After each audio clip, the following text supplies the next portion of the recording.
Quer duplicar o valor da sua assinatura? Agora assinar o Observador dá acesso a todos os conteúdos e benefícios e ainda há uma anuidade ACP Bronze grátis. Terá vantagens que vão desde plano de saúde gratuito a descontos em combustível. Esta é uma assinatura que vale por duas. Assine hoje em observador.pt com 45% de desconto. Horas.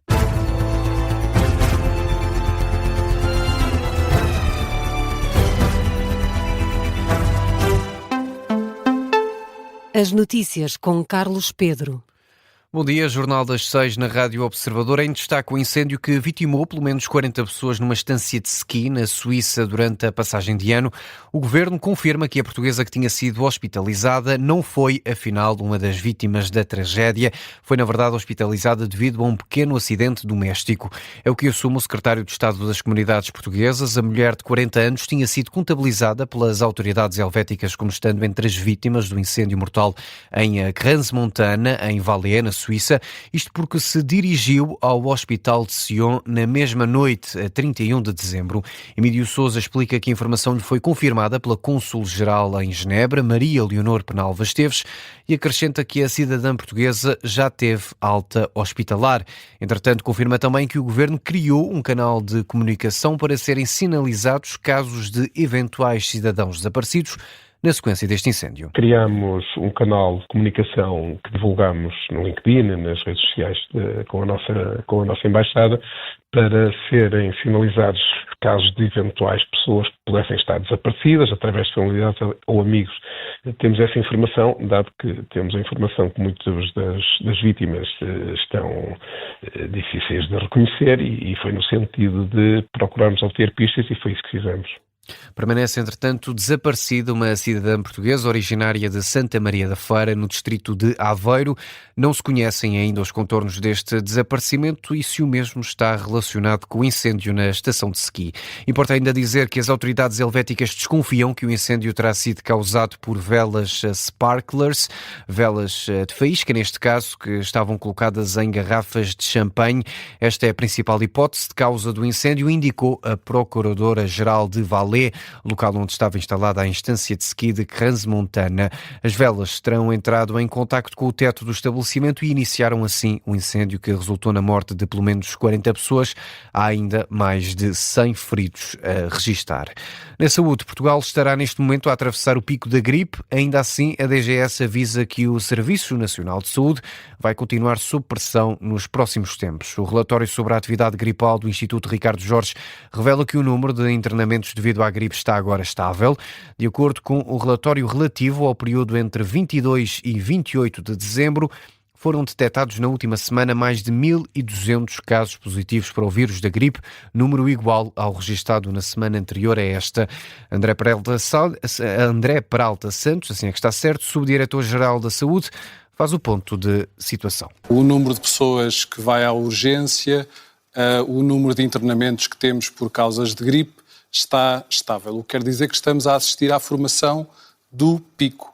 Não sabemos se será este o único pico. A semana de Natal e de Ano Novo é uma semana com muito movimento entre as famílias, diversas viagens no país. Nós esperamos que seja o único pico, mas pode existir no início de janeiro um recrudescimento, um aumentar de novo da atividade gripal. André Peralta Santos, à RTP. A Direção-Geral da Saúde espera que a situação melhore ao longo deste mês, mas alerta que a pressão vai continuar a sentir-se nos hospitais e centros de saúde do SNS. É de esperar que se mantenha pressão sobre o sistema de saúde. Isso implica a procura de cuidados de saúde, quer nos cuidados de saúde primários, nos centros de saúde e nos hospitais. Com o desenrolar de janeiro, obviamente que esperamos que a situação melhore, porque a atividade gripal vai diminuindo. Mas não quer dizer que na próxima semana vejamos já uma grande melhoria, porque efetivamente há uma grande intensidade de vírus ainda em circulação. O subdiretor-geral da Saúde, André Peralta Santos, em entrevista à RTP, com estes dados que indicam que Portugal estará a atravessar o pico de atividade gripal desde o início da época gripal, a 29 de setembro. A rede portuguesa de laboratórios já identificou mais de 9.500 casos de gripe e notificou outros mais de 50 mil casos de infecção respiratória. Voltamos atenções agora para as presidenciais. O candidato a Belém, Henrique Gouveia Melo, assume que vetaria a reforma laboral proposta pelo governo da AD. Posição assumida pelo almirante numa entrevista publicada na edição de hoje do Jornal Público. Gouveia Melo sublinha que as leis são feitas pela Assembleia da República e que quem governa é o governo.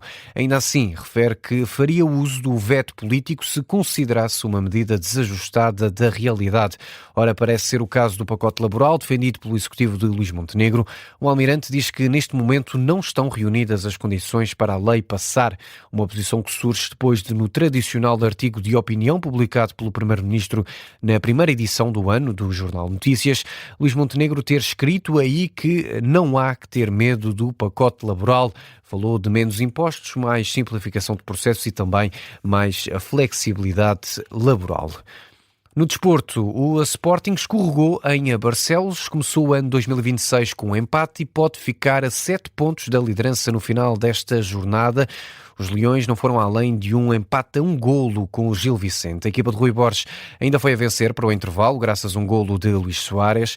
O colombiano isolou-se na tabela dos melhores marcadores com 15 remates certeiros. Na segunda parte, a coisa complicou para o Leão, depois da expulsão de Gonçalo Inácio por vermelho direto. O Gil aí aproveitou e chegou ao empate aos 87 minutos com o golo de Carlos Eduardo. Na análise à partida, o técnico leonino lamenta que o Sporting não tenha marcado o segundo golo e recusa desculpas para justificar este empate. Poderíamos ter feito 2-0 e estamos aqui a falar de outra coisa, não fomos capazes de o fazer, tivemos essa oportunidade, não o fizemos. Deixámos de entrar uma equipa que está a fazer um belíssimo campeonato, tem uma boa equipa, bem organizada, acreditar sempre até ao fim, no estádio deles. E depois, claro, a expulsão condicionou ali um bocadinho, fez-os acreditar ainda mais nesse sentido e acabaram por conseguir chegar ao golo do empate. Por isso, não me vou lamentar com as ausências. Quero ter toda a gente, como é lógico, e isso era importante, ter toda a gente para nos dar mais soluções, mas dentro do que temos, a equipa bateu-se bem e apesar de tudo teve qualidade. O Sporting termina assim este primeiro turno da Liga sem vitórias perante os 5 primeiros classificados, derrota com o Futebol Clube do Porto e empates com o Sporting de Braga, Benfica e agora o Gil Vicente. Precisamente a equipa gilista que, por outro lado, chegou aos 28 pontos, é um recorde de pontuação do clube na primeira volta. Na análise deste empate, o técnico gilista César Peixoto realça o caráter da equipa, que diz podia ter ficado com os 3 pontos.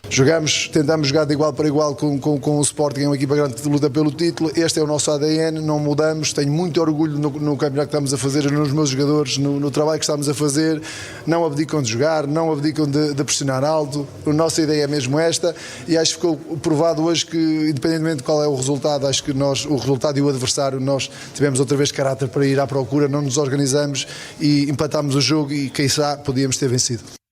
O Sporting tem agora 42 pontos, menos 4 do que o Futebol Clube do Porto, que ainda joga nesta jornada. Vai na segunda-feira aos Açores para defrontar o Santa Clara. Ainda sobre este Gil Vicente 1, Sporting também 1, o áudio-árbitro da Rádio Observador considera que o golo que dá o empate ao Gil Vicente foi mal validado. Pedro Henriques considera que houve falta de Carlos Eduardo sobre Alisson Santos no momento da finalização do avançado brasileiro. Diz por isso que o VAR devia ter agido. Realmente o Carlos Eduardo, ao antecipar-se ao Alisson Santos e estando na frente dele, movimenta o braço direito para trás e acerta com o cotovelo na zona do queixo, cara do Alisson Santos. Eu aqui não posso, tudo o que é cotoveladas ao nível do rosto, eu não posso estar a definir intensidades, porque uma coisa é a mão nas costas para empurrar ou não empurrar, que aí sim a intensidade, a causa e efeito. A partir do momento que tu tens um movimento de braço e acertas na cara do adversário, a intensidade só pode servir para dares amarelo ou dar cartão vermelho. A infração existe e, portanto, eu vou dar como má a decisão, uma falta atacante, dificílimo de ver para o árbitro, e o vídeo-árbitro, que tem todas as condições de todas as imagens, era o único que poderia aqui fazer algum tipo de intervenção. Quanto à expulsão de Gonçalo Inácio, Pedro Henriques diz que o árbitro esteve bem em mostrar o cartão vermelho ao defesa central do Sporting. A análise à arbitragem de Gustavo Correia está disponível na íntegra no podcast Sem Falta. Quem pode aproveitar já hoje este deslize do Sporting para reduzir a diferença para o rival é o Benfica. Na Luz, os encarnados recebem o Estoril, que vem de 2 vitórias nas últimas 2 jornadas. O Benfica continua sob pressão máxima, as águias vêm de um empate na Pedreira e aumentaram para 10 a diferença para o líder Futebol Clube do Porto. Ainda assim, apesar de difíceis, as contas não fazem José Mourinho a tirar a toalha ao chão. O técnico do Benfica agarra-se aos números para dizer que a equipa mantém-se na luta. Se tivessem só 9 em disputa, eu dizia a matemática não nos permite. Faltam muitos, agarro-me obviamente à matemática e agarro-me ao facto de nós sermos a única equipa que nas competições portuguesas não perdeu. O Sporting já perdeu, o Porto já perdeu e o Benfica não perdeu. Agarro-me à nossa equipa, que não é obviamente uma equipa do outro mundo. Se fôssemos do outro mundo estávamos obviamente em primeiro lugar e já qualificados na Champions, etc. Mas somos uma equipa que, com as suas forças e com as suas debilidades, somos uma boa equipa. O português deixou ainda muitos elogios ao Futebol Clube do Porto de Francesco Farioli, que diz estar a fazer uma primeira volta extraordinária. Em dúvida para este encontro está Enzo Barrenetxeia. O argentino sofreu uma lesão no ombro esquerdo no treino desta sexta-feira, no treino de ontem, e partilhou uma fotografia nas redes sociais com o braço imobilizado. Do lado da equipa da linha, o escocês Ian Catro diz que este é um bom jogo para a equipa se superar, porque são esperadas muitas dificuldades. Temos a consciência, claro, que obviamente vamos ter um jogo muito difícil. Jogamos contra uma equipa que tem excelentes jogadores. Acho que está muito claro que nós vamos ter um jogo de uma dificuldade elevada, que vai obrigar-nos a melhorar e tentar... É mais uma oportunidade para superar os nossos níveis.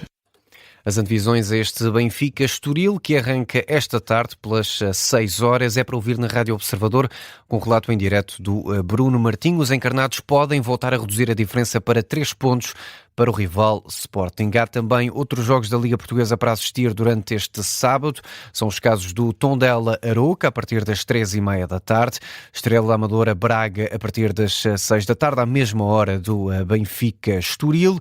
E mais tarde, às 8h30 da noite, o AVS Moreirense. Fica por aqui este Jornal das 6. A informação regressa à Rádio Observador com a síntese das 6h30. Até logo.